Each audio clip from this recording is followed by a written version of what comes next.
चरणों में इस दास का प्रणाम दंडवत जी। व्यापार के बारे में कुछ बोलिए ना। व्यापार बहुत ठप होता जा रहा है हिंदुस्तान का। क्यों हो रहा ठप? ऑनलाइन ने सारा व्यापार खत्म कर दिया ना। सुविधा कितनी अच्छी दे रखी है उन्होंने, 10 दिन की सुविधा दे रखी है। आप उनका कपड़ा पहन लो, शादी ब्याह में होके आ जाती है लेडीज और वापस कर देती है। पैसा भी रिटर्न करने लग गए आजकल तो। अच्छा, किराए से कपड़े मिलने लग गए हैं। और क्या बोल, कपड़ा खरीद लेती हैं, 10 दिन में रिटर्न हो जाता है वापस, और पैसा भी रिटर्न देने लग गए आजकल।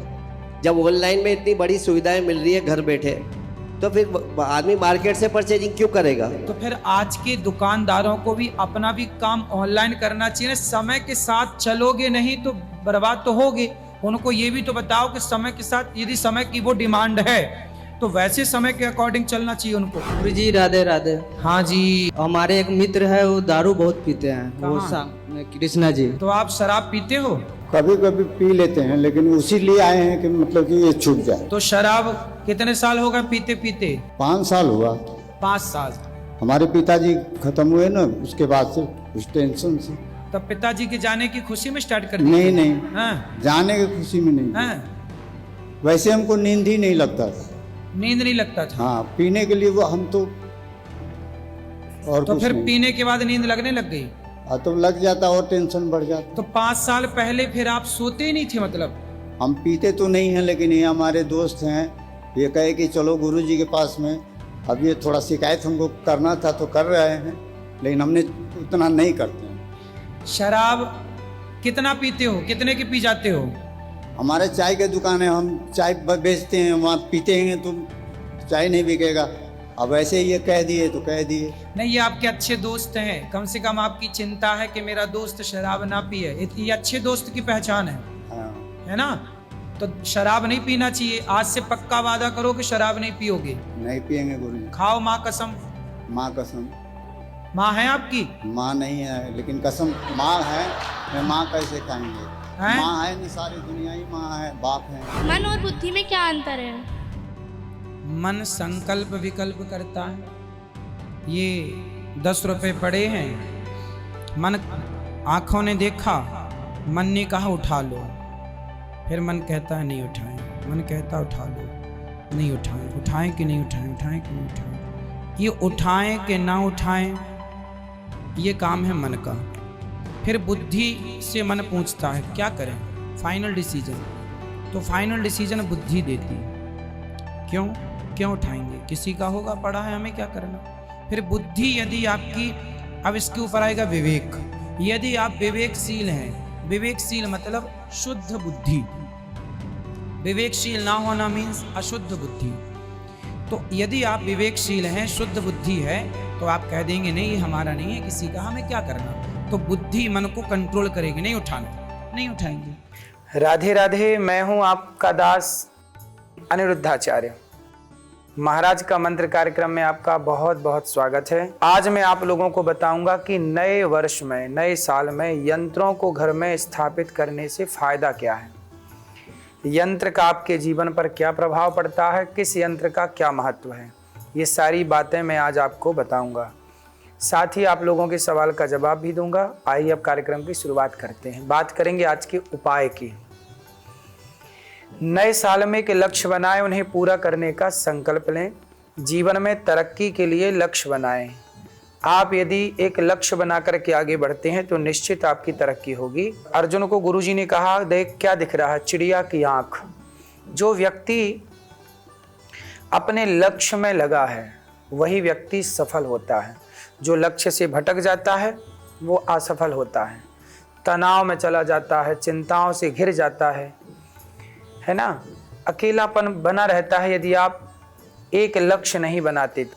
आप यदि अकेले हैं तो कोशिश ये करें कि आप अकेले भगवान के चिंतन के साथ हैं, तब तो अकेले रहें, वरना दोस्तों के साथ, परिवार के सदस्यों के साथ थोड़ा हंसी मजाक करें, घूमने जाएं। दोस्तों के साथ थोड़ा, परिवार के साथ थोड़ा मौज मस्ती जरूर करना चाहिए। हंसना मुस्कुराना बहुत ज़रूरी होता है।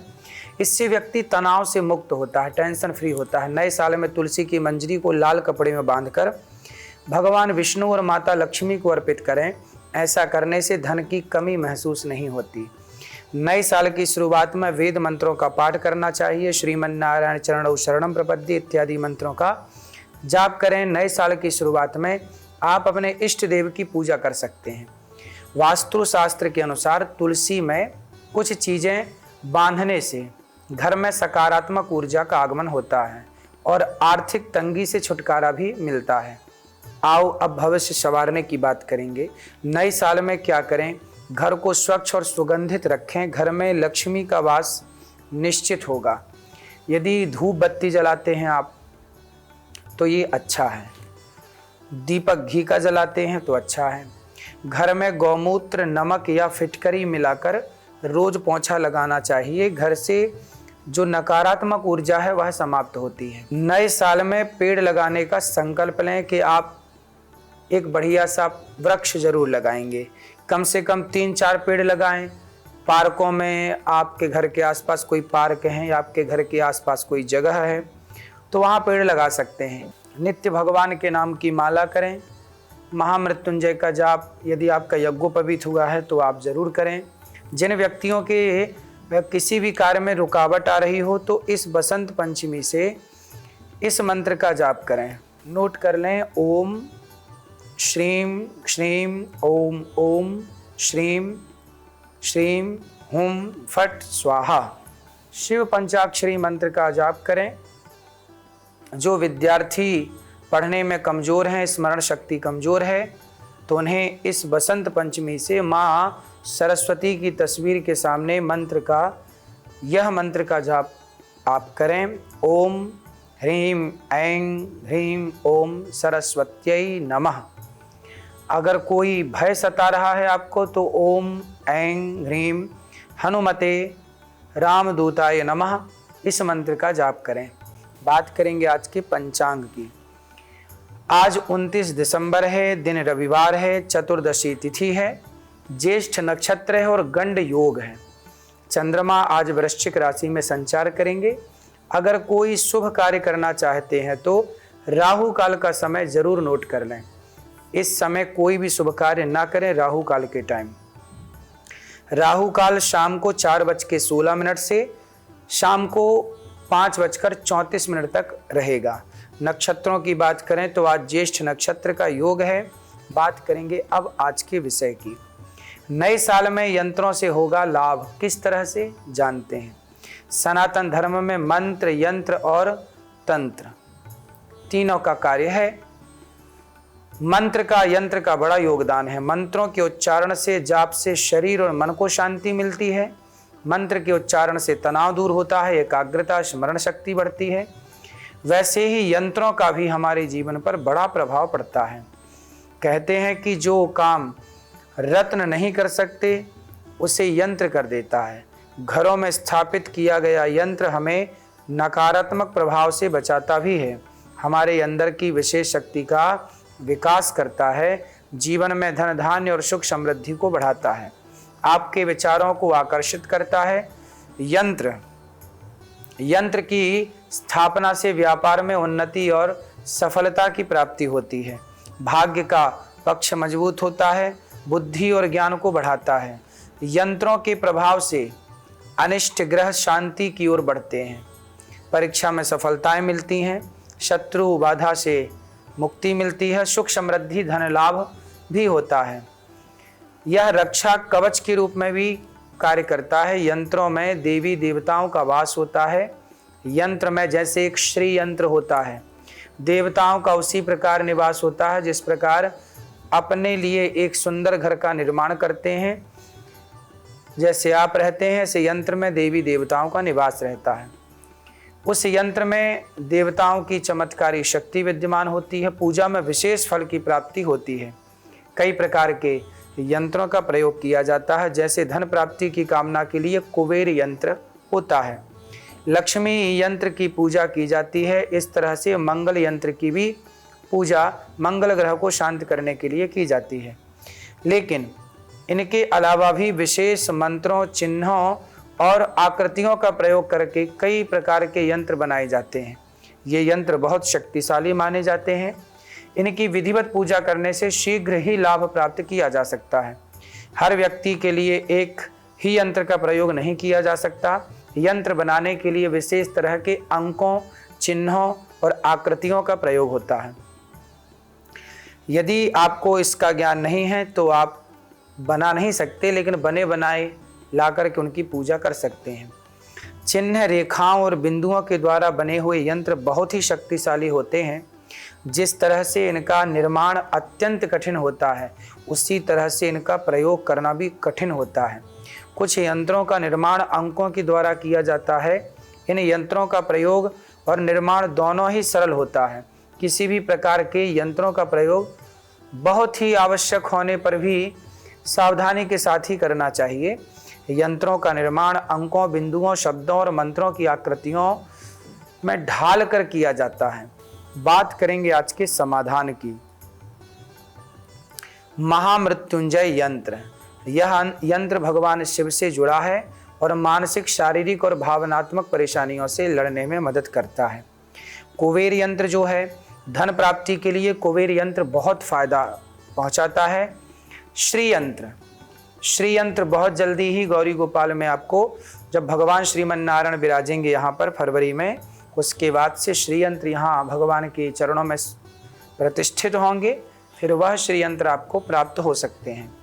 यह यंत्र सुख, समृद्धि और धन लाने में मदद करता है। श्री यंत्र माता लक्ष्मी जी का ही एक अंश है, इसलिए इसमें महालक्ष्मी का वास होता है। ऐसा भी माना जाता है कि यंत्र जिस जगह पर हो वहाँ पर वातावरण शुद्ध और पवित्र होना चाहिए।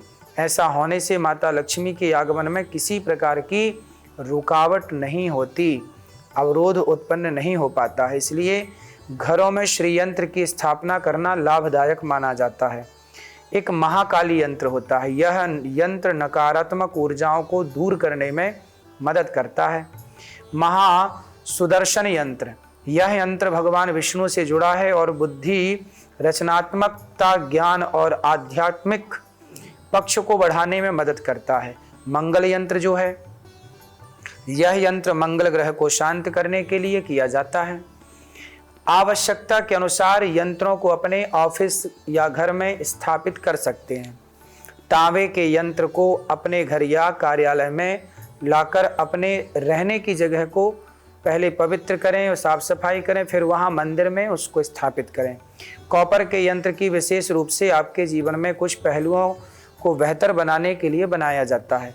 यंत्र से आपके शरीर, आपके आसपास के वातावरण और आपके जीवन की दिशा और भाग्य पर प्रभाव डालने वाला होता है। यह यंत्र तो शक्तिशाली होते ही हैं, शक्तिशाली ऊर्जा के रूप में तो होते ही हैं, जो आपके घर या कार्यालय को जीवंत और एक पवित्र स्थान में रूपांतरित करते हैं, मतलब आपके घर के दोष को भी समाप्त करते हैं। यंत्र जो हैं यह आपके जीवन में बहुत बड़ा बदलाव लाते हैं। देखो, मैं आपको एक बात कहूं, सभी यंत्र अपना अपना काम करते हैं, सभी ग्रह नक्षत्र अपना काम करते हैं, सभी रत्न अपना काम करते हैं, लेकिन एक चीज और है जो काम करती है, वह ईश्वर की कृपा। यदि भगवान की कृपा आपके साथ है तो सब कोई आपके साथ, सब कुछ आपके पास है। इसलिए भगवान की कृपा को पाएं। अब प्रश्न ये खड़ा हुआ कि भगवान की कृपा को कैसे पाएंगे? तो भगवान की कृपा को पाने के लिए आपको चाहिए कि भगवान के चरणों में समर्पण करें। और भगवान की कृपा कैसे मिलती है? जब आप किसी दीन दुखी ज़रूरतमंद के पास बैठते हैं और यदि उसके भीतर कोई चिंता है, कोई परेशानी है और आप उसकी परेशानी दूर कर देते हैं, उसके होंठों पे मुस्कान ला देते हैं, यदि भूखा है तो रोटी दे देते हैं, तो सोचिए उसके हृदय में बैठे ईश्वर अपने आप प्रसन्न हो गए कि नहीं? तो सबसे बड़ी कृपा भगवान की उन पर है जो दूसरों को प्रसन्नता देता है, जो दूसरों का भला करता है, जो दूसरों का ख्याल करता है। भगवान सदा उसका ख्याल रखते हैं। इसलिए आप सबका ख्याल रखेंगे ना, तो विधाता आपका ख्याल जरूर रखेंगे। राधे राधे।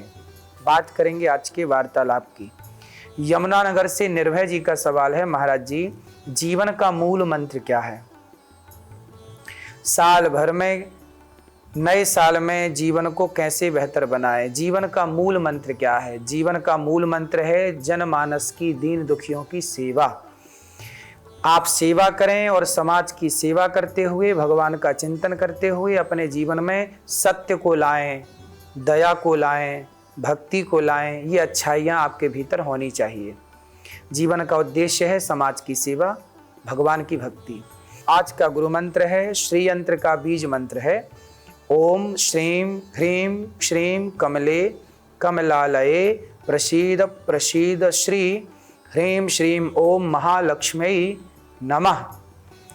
कुबेर का बीज मंत्र है ओम ह्रीम श्रीम क्रीम श्रीम कुबेराय अष्टलक्ष्मी मम ग्रह धनम पुरय पुरय नमः। आज के संस्कार, नए साल की शुरुआत भगवान के दर्शन के साथ, सत्संग करके, किसी की सेवा करके साल की शुरुआत कीजिए। आज के लकी कॉलर हैं मनाली से। रुद्र का सवाल है, गुरुजी सभी देवी देवता ऊंचे ऊंचे पहाड़ों पर क्यों रहते थे? देखो, क्योंकि उस वक्त तो सब देवी देवता ही थे, तो छिपकर रहने की क्या जरूरत थी? देखो, ऊंचाई पर कौन रहता है? जो बड़ा होता है। बड़ा जो होता है वो ऊंचाई पर रहता है। भगवान बड़े हैं ना, ऊंचाई पर हैं। पहाड़ों पर रहने का तात्पर्य यह है, किसी बहाने आप पहाड़ पर चढ़ें और उतरें, इससे आपके शरीर की एक्सरसाइज होगी और आप स्वस्थ रहेंगे।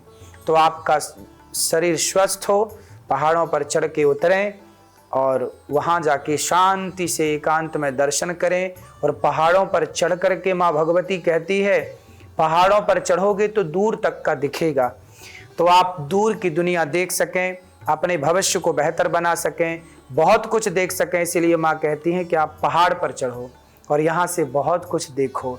माना कि जीवन में ये मैसेज है कि आप लंबी यात्रा तय करें, आगे जाएं, सफल होएं, सक्सेस होएं। बात करेंगे कल के विषय की। नए साल में नौकरी, शादी और सेहत की अच्छी खबर आएगी। क्या करना है? एक उपाय और जानकारी कल आपको मिलेगी। गौरी गोपाल आश्रम में वृद्ध माँओं की सेवा होती है, अखंड रसोई चलती है। यहाँ जितनी सेवाएं हैं आप आकर अपनी आँखों से देखें और यहाँ की सेवाओं से आप जरूर जुड़ें, किसी की मदद करें। विद्यार्थी यहाँ पढ़ते हैं, 150 बच्चे यहाँ पर गौ माता रहती हैं गौरी गोपाल गौशाला में। आप सभी सेवाओं से जरूर जुड़ें। राधे राधे।